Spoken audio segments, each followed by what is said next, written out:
Hi everyone, it's Mike here, and this is the race briefing video for the Dorney Triathlon.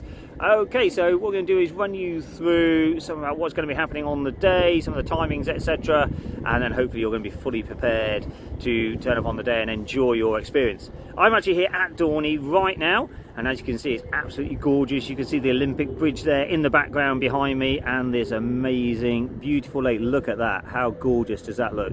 That is what you guys are going to be swimming in. So here we are. What is going to be happening then on the day? So the timings for the day is that registration will be opening at 5:30 a.m. The address for how to get here to Dorney Lake is in your race information, so it's important you do read through the race information that is going to be sent out to you. Okay, if that has got all the details in the postcodes, etc., and so you'll be able to get the right directions.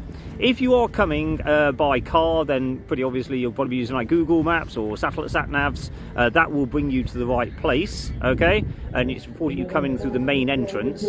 If you are trying to get here, let's say you come on a bike, or you're trying to get here by you're walking using footpaths or whatever, or public transport, don't try and get here by coming on footpaths that go behind the clubhouse.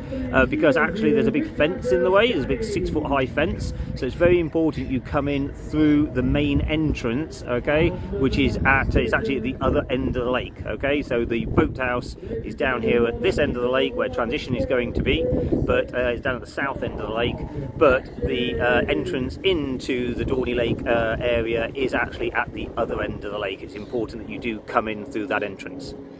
Okay, let's talk a little bit about the event. Then you're going to turn up and just follow the instructions that are provided to you by the car parking marshals. There is a large car park down here next to the clubhouse that will get filled up first. After that, they will then start using the access road and possibly some of the grassed up area as well to park your cars on. Please do leave plenty of time, okay, to move to actually walk down from the car parks to the registration area and where the transition area is going to be. You may be parked up to 1 kilometre away, okay, depending on how early you turn up. So do make sure you leave plenty of time to make sure you've got time to set yourself up, etc. You don't want to be rushing before the start. Okay, so the sprint distance is going to be a 750 metre 1-lap swim in the lake, and then it is a 4-lap and it's 20-kilometre bike. Okay, so a 4-lap 20-kilometre bike, and then it's going to finish off with a 1-lap 5k run. Okay, that is the sprint distance. The information will be in the final details that have been sent to you as to which wave you are in, because it's going to be split by age categories. Okay, and so have a look there in the final details. That will have all the information in there. Now the standard distance is basically double what you do in the sprint. So it's a 1500 meters, still only 1-lap swim. Okay, so it'll be a 1500 meter lap of swim. And then there will be 8 laps of the bike course, so 8 laps to make up the 40-kilometre bike course, and then it's 2 laps to make up the 10k run at the end. All right. So you're going to, when you first arrive down here, you're going to go to registration. It'll all be clearly marked where registration is, and at registration you are going to be given a pack with some numbers in. Okay, you'll get 2 numbers. You'll also get 2 stickers in there. All right, and then you are also going to get a chip timing. A chip basically that goes around your ankle. It's your timing chip. All right. Now then, your numbers, you get given 2 numbers because you need to have one on the back for the bike leg and one on the front for the run leg. Okay, it's entirely up to you how you do that. If you're just wearing a t-shirt of some sort or a top of some sort, you can pin one on the front and pin one on the back. Okay, and you wear that for both the bike and the run. If you know what a number belt is, a triathlon number belt, then that's absolutely fine. You can use that, and you basically swizzle the number belt round from the back to the front, in which case you're only going to need 1 number, in which case you've got 1 spare. Okay. Also, like I said, there's going to be 2 stickers. The stickers, you put one on your helmet, okay, your bike helmet, and you also put one on the crossbar of your bike. That is so that we can identify your bike as belonging to you. As you come in and out of transition, there will be marshals there to get you in and out of transition when you're racking and unracking at the back at the end of the race. And that's there to make sure no one else runs off with your bike and helmet. Okay, so it's important also that you you basically have your number with you when you're coming in and out of transition, to make sure that we can match it up to any equipment you're taking out. Also, like I say, there's going to be a timing chip. The timing chip goes on a band that goes around your left ankle. Okay, it's important it goes on your left ankle for two reasons. One is that the timers, who when they've set up their timing equipment, will set it up on the left hand side to read things from the left.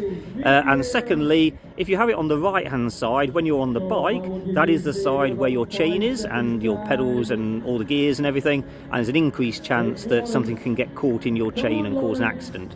So very important you put that on your left ankle, and that needs to be worn throughout the swim, the bike and the run. So all three stages: the swim, the bike and the run. If you don't wear a chip, you won't get a time. Okay, so it's very important that you do wear that. All right.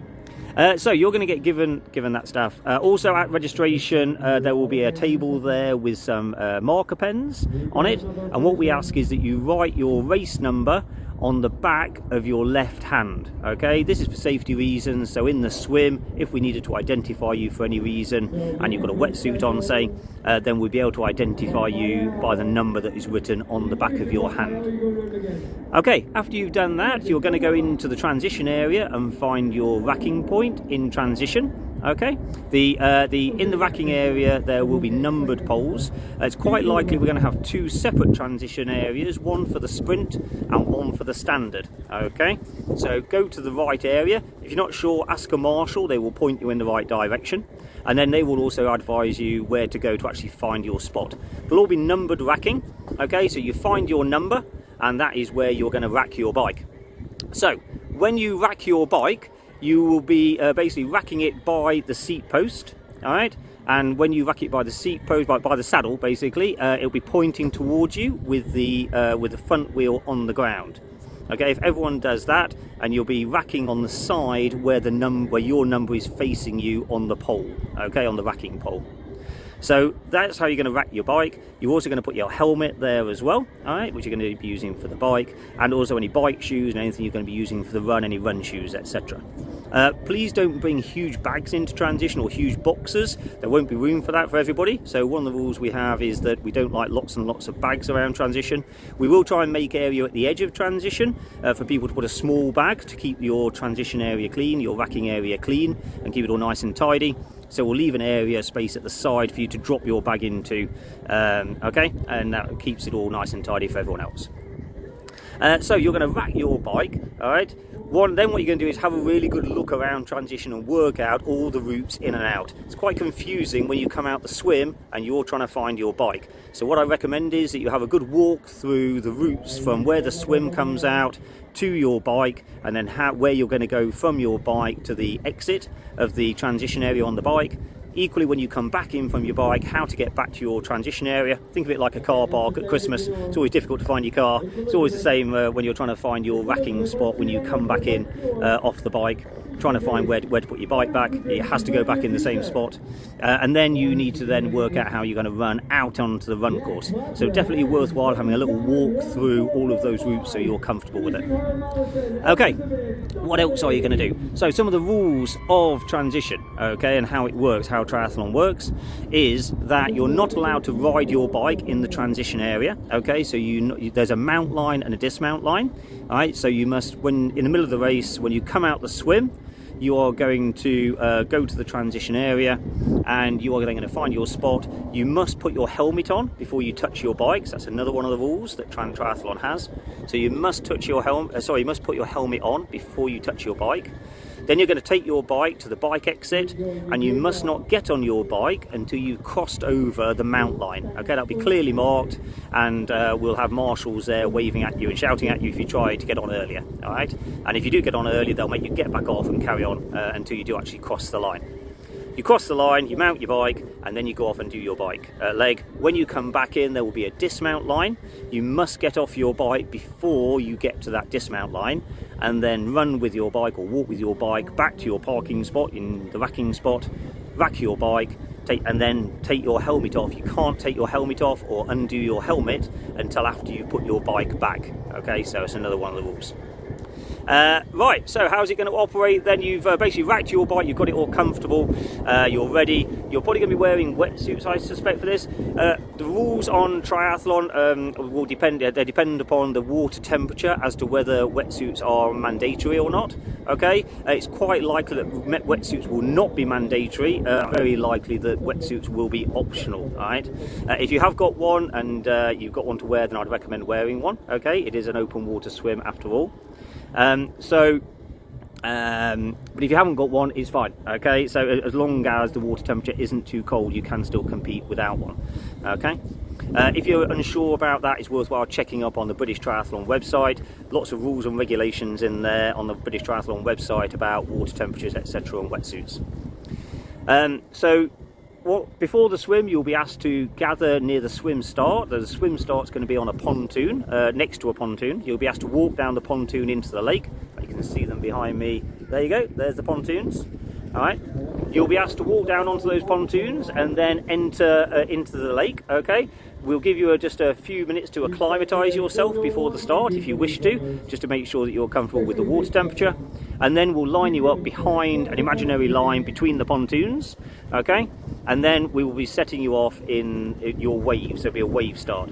If you are new to triathlon, you're uncertain about the swim or nervous about it, then my top tip to you is to basically stay at the back for the start of the swim. Don't try and push yourself through to the front. It can get quite hectic at the start of the triathlon swims, so I recommend sort of like stay out of trouble, stay at the back, and just have a nice relaxed start to the swim. Okay.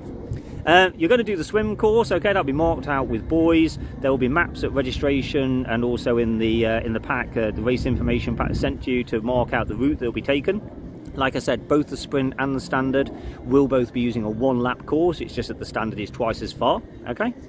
And then you're going to exit the water at the far end of transition. So I don't know if you can sort of like see it. So right over the far end there, you can probably see the pontoons. It's over the other side of the far pontoon, and you're going to exit there, and that is where you'll then entrance into transition. So your swim time will be taken when you get out the water, and then you'll be in your transition time. You're going to run to your bike. You'll get your wetsuit off if you need to, obviously your hat and goggles, etc. as well. Forgot to mention, we will also be giving you a swim hat, okay, at registration. So you will be having a swim hat that will correspond, the colour of the swim hat will correspond to the wave that you are participating in. So when you're lining up for the swim start, hopefully the colour of your hat should basically match up with everyone else's on that swim start. If it doesn't, you might want to ask a marshal what's happened, and it may well be you've got the wrong colour hat or whatever, yeah. So you will basically, you'll take off your hat and goggles, and then you're going to run to your bike. You're going to put your helmet on, like I said, first, okay, and then get your bike unracked and take it to the exit of the transition area. Go out of the transition area, and then don't get on until you cross that mount line. You're then going to do your bike laps. Like I mentioned earlier, it is a roughly 5k lap, just under 5k lap, and so you're going to be doing 4 laps of that for the sprint, and you'll be doing 8 laps of that for the standard. It's your responsibility, okay, to count your own laps. All right, so no one's going to be telling you how many laps you've got to go. You've got to count your own laps. I recommend that you either use a stopwatch to basically know how long it took to do the first lap, and then multiply that up by the number of laps you've got to do, and that way you'll know when you're finished. Or alternatively, if you've got a little trip computer, that will tell you how far you've gone. Like I say, I think it's just under the 40k and the 20k, okay, so we're just short of that, but that will be accurate enough to be able to tell you whether you've done enough laps or not. Then when you've done the laps, you're going to come back into transition, you're going to dismount, okay, at the dismount line, and then run back into transition, rack your bike, take off your helmet. Don't forget, don't take off your helmet until after you put your bike back, and then you're going to exit onto the run, okay, put your run shoes on obviously first if you need to change shoes, and then go out onto that run course. It is 1 lap, okay, for the 5k, which basically runs all the way to the end of the lake, turns around and then comes back, and it is 2 laps for the 10k. All right, and then you're going to come back in to the finish area. Okay, we'll have a big finish area all set up for you, and then there'll be lots of goodies, medals, etc. awaiting you at the finish line. Right then, guys, I think that's roughly about it for all the information you're going to need to know. Like I say, very important you do read through that race information that has been sent to you. That will have all the information in there, postcodes, etc. of how to get here, and it will also have the information about the wave starts and what wave you are in. we're really looking forward to welcoming you here. We've got a really good entry for this race. Got lots of people participating and taking part in it. As you can see behind me here, this is an absolutely beautiful venue, and we are honoured to be here at Eton Dorney Lake and to participate in this and actually put this event on. So we cannot wait to welcome you here and basically to see you through and help you through your triathlon. You may be an absolute beginner taking part in your first race, and that's absolutely wonderful. It's great to welcome you to the triathlon community. If you have any questions on the day, just ask the marshals that we're wearing high vis or wearing the event t-shirts. Just ask any of us for any help. Everyone will be willing to help you and help you on your way and guide you. Okay, obviously if you're an expert at this, an old hand, then you'll know what you're doing, and maybe you can help out some people as well. And that's it. Goodbye from me from Dorney.